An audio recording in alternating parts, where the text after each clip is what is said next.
नमस्कार विद्यार्थी मित्रांनो, आपण बघणार आहोत आज राष्ट्रीय लोकसंख्या धोरण 1976 आणि 2000चे। तर विद्यार्थी मित्रांनो, चला बघूया आपण आता आपले बघा। पहिला आहे आपलं राष्ट्रीय लोकसंख्या धोरण 1976चा। बघा याची घोषणा कधी झाली तर 16 एप्रिल 1976 रोजी झाली। आणि कोणी केली होती तर तात्कालीन आपले आरोग्य आणि कुटुंब कल्याण मंत्री कोणी तर करण सिंह यांनी घोषणा केली होती। बघा याची कोणत्या राष्ट्रीय लोकसंख्या धोरण 1976ची। आपण आज आपले दोन्ही इथे कव्हर करणार 1976 आणि 2000 सुद्धा। बघा यानी हे आणीबाणीच्या काळात जाहीर झालं होतं। बघा 1976 जे राष्ट्रीय लोकसंख्या धोरण आहे आपलं ते कधी तर आणीबाणीच्या काळात जाहीर झालं होतं। बघा यामध्ये तरतुदी काय होत्या तर यामध्ये तरतुदी कोणत्या होत्या विद्यार्थी मित्रांनो, चला बघू आपण त्या कोणत्या। बघा लग्नाचे वय पुरुष व स्त्रियांसाठी अनुक्रमे किती तर 21 व 18 वर्ष असे करण्यासाठी कायदेशीर तरतूद करण्याचा निर्णय घेतला होता। पण याचा अंमल झाला होता का तर नाही। याचा अंमल कधी झाला होता तर 1978 झाला होता। कोणत्या तर बालविवाह विरोधी कायद्यामध्ये दुरुस्ती करून याचा अंमल झाला होता।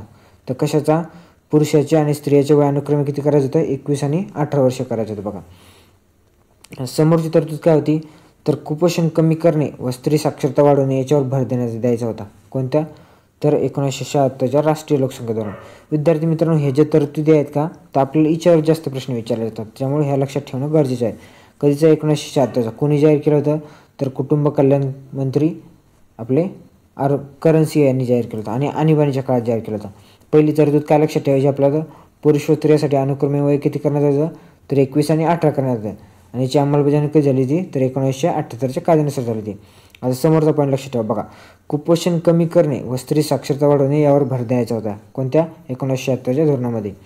बघा समोरची तरतूद बघा कुटुंब नियोजनासारखी आर्थिक मदत यासाठी कुटुंब नियोजन शस्त्रक्रियेसाठी स्त्री व पुरुषांना खालीलप्रमाणे प्रोत्साहन दिलं होतं। बघा 2 अपत्यानंतर जर समजा शस्त्रक्रिया केली तर 150 रुपये दिले जाते।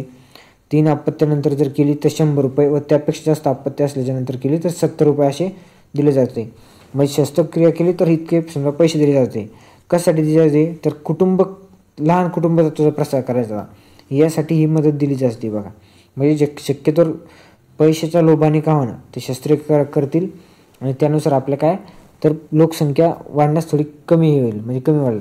आणि काय याचा मुख्य उद्देश काय होता तर लहान कुटुंब तत्वाचा प्रसार करायचा त्याला, त्याच्यामुळे ही मदत दिली जाते, लक्षात ठेवून घ्या। बघा आणि समोरची तरतूद बघा 6व्या पंचवार्षिक योजनेच्या अखेर तर जन्मदर 25 करण्याचे लक्ष ठेवण्यात आले होते।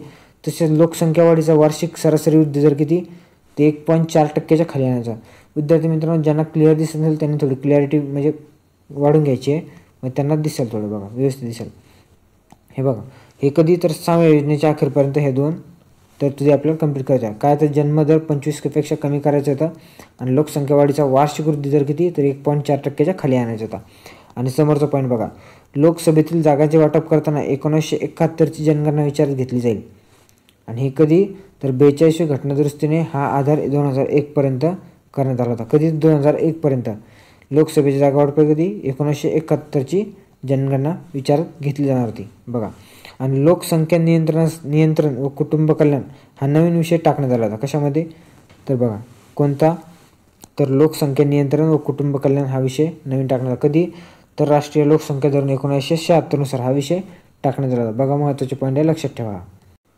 बघा आता आपण दुसरं बघणार आहोत कोणतं राष्ट्रीय लोकसंख्या धोरण कधी 2000चं बघणार आपण आता 2000चं। हे बघा करुणाकर समितीच्या अहवालानुसार पर्यावरण रक्षण व लोकसंख्या वाढ आणि विकास हे विषय केंद्रस्थानी ठेवून हे धोरण तयार करण्यात आलं होतं। बघा राष्ट्रीय लोकसंख्या धोरण 2000चं तर कोणते विषय केंद्रस्थानी ठेवून करण्यात आलं होतं तर पर्यावरण रक्षण लोकसंख्या वाढ आणि विकास हे विषय केंद्रस्थानी ठेवून। आणि कधी तर 1993च्या डॉक्टर MS स्वामीनाथन यांच्या शिफारशीने धोरण तयार करण्यात आलं। कोणाच्या MS स्वामीनाथन यांच्या। बघा आणि जाहीर कधी झालं होतं तर 15 फेब्रुवारी 2000 रोजी हे जाहीर झालं होतं। बघा आणि केंद्राच्या अगोदर धोरण तयार करणारे कोणते राज्य आहेत बघा हे 3 राज्य आहेत आंध्र प्रदेश, राजस्थान आणि मध्य प्रदेश। विद्यार्थी मित्रांनो याच्यासाठी ट्रिक जर लक्षात ठेवायची झाली तुम्हाला तर डायरेक्ट इयरनुसार तर बघा ही ट्रिक लक्षात ठेवून घ्या कोणती आराम ही ट्रिक लक्षात राहील आपल्या कशासाठी ती धोरण म्हणजे केंद्राच्या अगोदर या राज्यांनी आंध्र प्रदेशने 1997 तयार केलं होतं, राजस्थानने 1990 तयार केलं होतं आणि मध्य प्रदेशला 2000 तयार केलं होतं। बघा त्यासाठी ही ट्रिक आहे आपली आराम कशासाठी तर कोणत्या राज्याने केंद्राच्या अधीन राष्ट्रीय लोकसंख्या धोरण 2000 तयार केलं होतं? विद्यार्थी मित्रांनो, याचे बघा 3 उद्दिष्ट होते. 3 उद्दिष्ट याचे, एक होतं तातडीचं, एक होतं मध्यमकालीन आणि एक होतं दीर्घकालीन. त्यालाच आपण काय इमिडिएट म्हणतो, जे 2002 पर्यंत कंप्लीट करायचं होतं.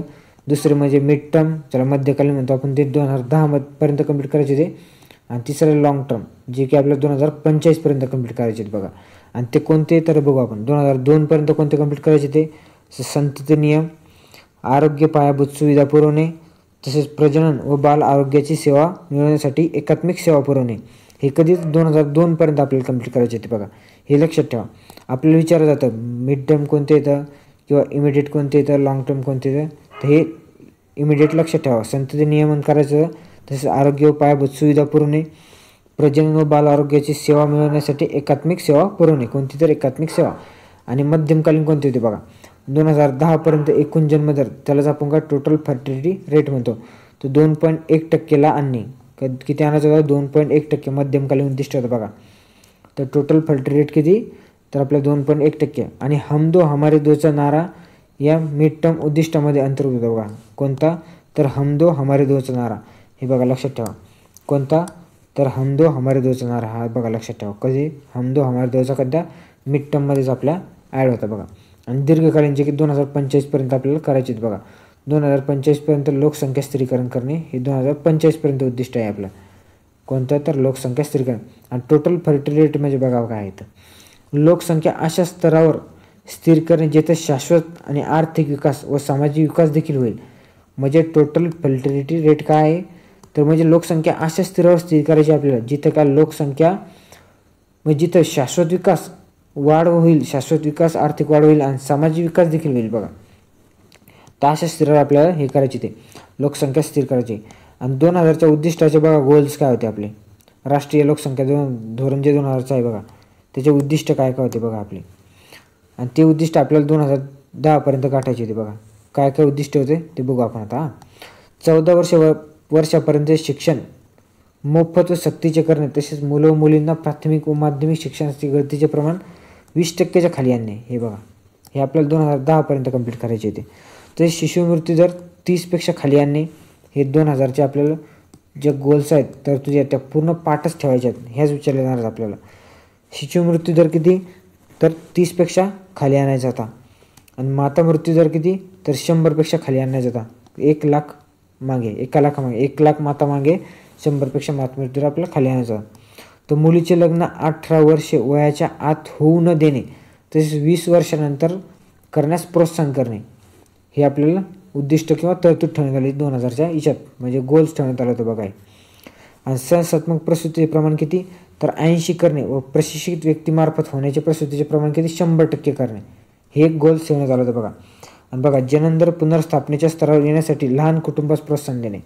आपण बघितलं लहान कुटुंबास प्रोत्साहन देण्यासाठी 1976च्या लोकसंख्येमध्ये धोरणामध्ये आपण बघितलं तर काय, तर बघितलं आपण म्हणजे पैसे देण्यात आले ते 2 अपत्यानंतर 3 अपत्यानंतर किती, ते सुद्धा तुम्ही बघून घ्यायचे बघा. आणि कर्व बर्थ रेट किती, तर 21 पर्यंत खाली आणायचा होता. हे गोल्स ठेवण्यात आलं.